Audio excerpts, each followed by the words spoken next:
today we thought we would try to answer some of your questions. If you hear any barking, that's just Kalino. And this is our new puppy. We just got her. She's from Pátzcuaro, Michoacán.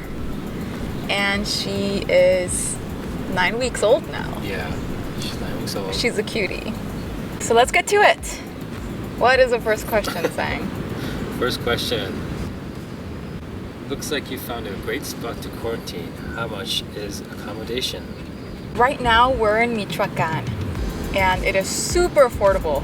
I mean, we haven't been to all the states, but from what we hear from other tourists, Michoacán is one of the most affordable states in Mexico. So because of the pandemic, we decided this is the best place to make our dollars to run the longest. And there's consistent waves and lots of other factors. Yeah, it's a beautiful spot here. There are great waves. Sometimes the right point works. Usually the left point works. And right now it's sea turtle season. And look at this place. It's so beautiful that we're just gonna stay here for a while. Yeah. Until they kick us out. Yeah, until people get tired of us. All right. What's the next question? How did you make this trip happen financially? I think the most important part was just saving a little bit every paycheck. Previous to our travels, Sandy and I used to have just regular white-collar jobs, just office jobs, nothing fancy. And no trust funds or anything like that. Yeah, we're paying for everything out of our own savings. Yeah. And so yeah, I think the most important was just kind of figure out the timeline and we wanted to leave on our trip. For us, that was a matter of several years of planning. Yeah, it was basically, once we decided to do a road trip in Latin America, it took us like a good 3 years to finally save up enough for the van, enough to be able to at least have a year's worth of travel. And we kind of wish we started saving up sooner, just because 3 years is a really long time to plan something. It's a long time to stay motivated. Yeah, it's so easy to get demotivated. Yeah. But also, our trip spending is probably could have been done a lot cheaper if we decided not to get a van. You know, you see people travel around with just backpacks and surfboards and bus tickets. So you don't need lots of money. You just need like a little bit of planning. Yeah, even if you don't get a van, you can totally have such an epic trip. A lot of Europeans do that here. A few of them get vans, most of them just backpack around. And even then, we still got the more affordable van option. If we really wanted to splurge, we would have gone in the Sprinter, but that would mean like another year of saving. And when we save, when we save, we're like very strictly keeping track of our spending. We're very conscious of the money that we spend now means that we can't spend this money on the road. So are we gonna get coffees every morning, or can we apply that to do something really fun once we get to Central America, for example? We were very conscious. Her bark is so cute right now. It's so squeaky. And they get along, thankfully. As you can tell.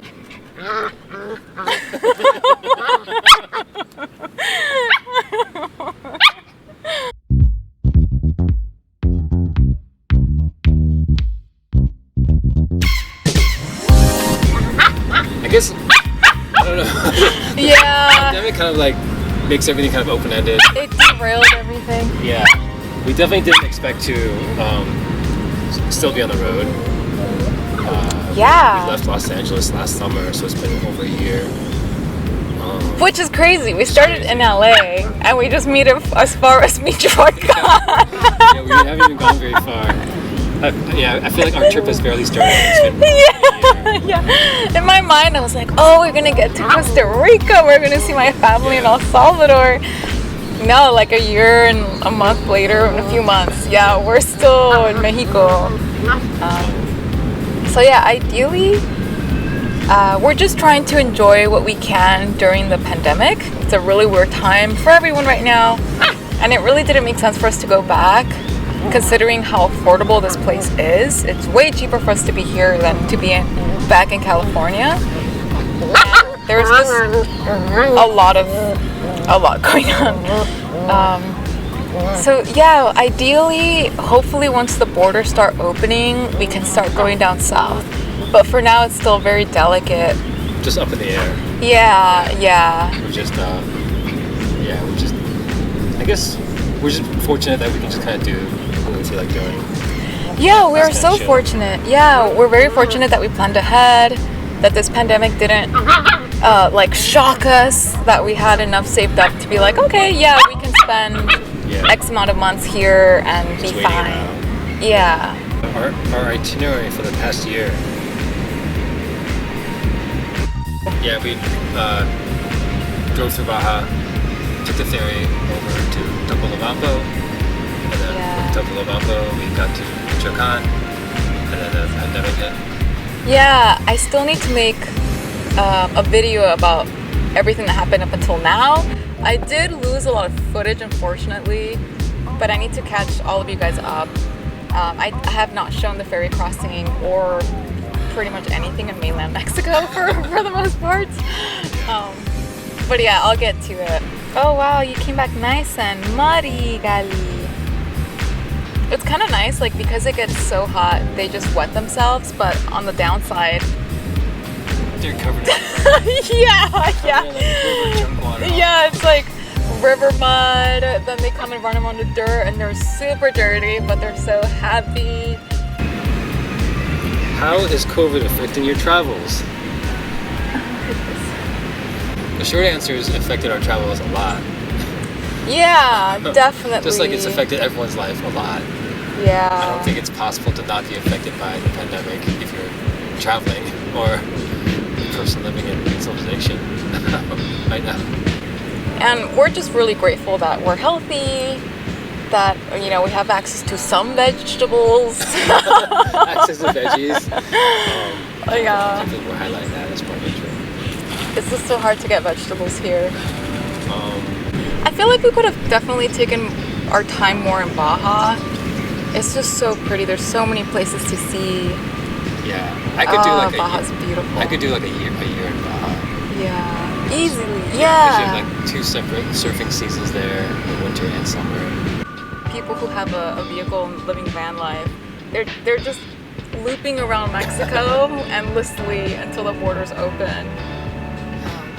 It seems like a lot of work. And yeah, if you guys are interested in van life, we say go for it. It does take a lot of time and planning, and it can be quite stressful building the van. But it seems so intimidating when you're living in the city. But once you start moving around and going to campsites, you meet a lot of other van lifers. If I met all the people that we know now, I wouldn't be so intimidated by van life. Like, we've met single girls doing van life, families with kids, bros, of course. Yeah, hippies, of course. Yeah. But yeah, there's like... meet older people, younger oh people. Yeah, a grandpa. There was like an 80-year-old. Yeah, he comes down here a lot. There's just so many expats here too. Like, Mexico is a very good starting point. Baja is a good starting point for van life.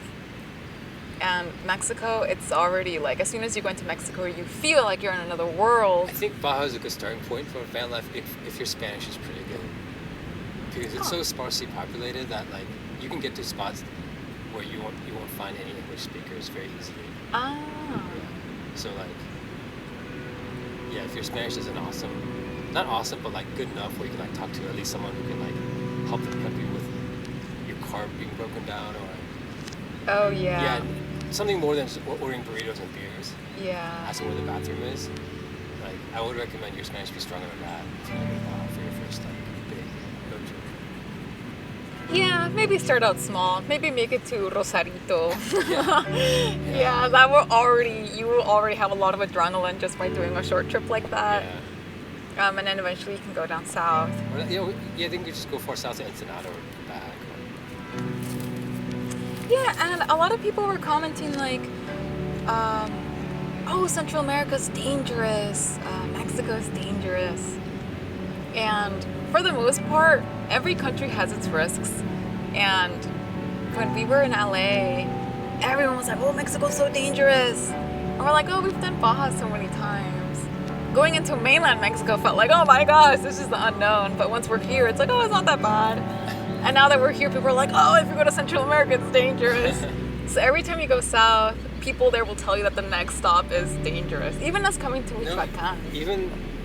Yeah, people are like, hey, if you go, even in Mexico, when you tell them you're going to like rural Michoacan, they say it's dangerous. But then from when you're in rural Michoacan, when you tell people you're going to the city, they're like, oh, the cities are dangerous. Yeah, People you go there and tell you it's dangerous. Yeah, so it's about having, just keep an eye out, know your surroundings, be aware if you're driving at night, for example. We never drive at night. Just use common sense. Yeah, there's a lot of friendly people who try to help you out. There's a lot of people who try to take advantage. Yeah, just be prepared. You will be taken advantage at some point.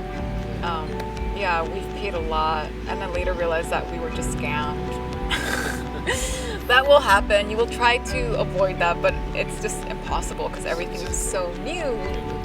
Yeah, it's a gringo tax. Yeah. All right, well, thank you for watching this video. If you guys have any other questions, feel free to leave them in the comments below, and then we can do another video like this and explain any doubts you may have. Ask more questions, please. All right, bye. Adios.